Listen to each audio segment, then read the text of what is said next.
We have been using CIITS, the CIITS program at John G. Carlisle back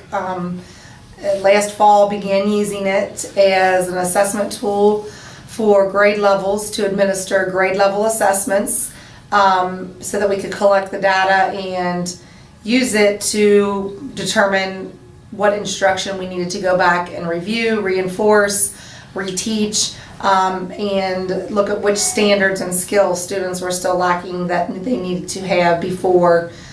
we got to the test or the K-Prep in the spring. So teachers were using CIITS, putting in their own assessments, weekly assessments in the different core subjects, and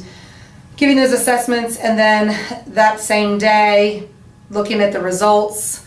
making changes to instruction, developing a plan of how they can meet the needs of the students who are not being successful. I was introduced to CIITS last year, and that is when I realized that CIITS was truly one of my new best friends. I have learned to create tests off of standards, which has been absolutely an amazing new technique for us because we are able to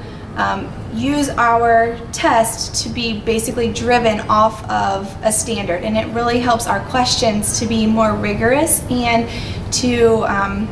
just really give our kids more of an in-depth type of learning and more of a great assessment.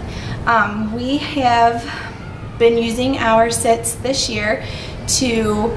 look at the different groups that we're able to see and to look at the trends that it creates, and we are really liking it. We're getting the hang of it. We're kind of branching out to the whole school, so that's kind of one of our next steps. We want to get it going, get it rolling with more of the entire school to be able to look at the groups that way.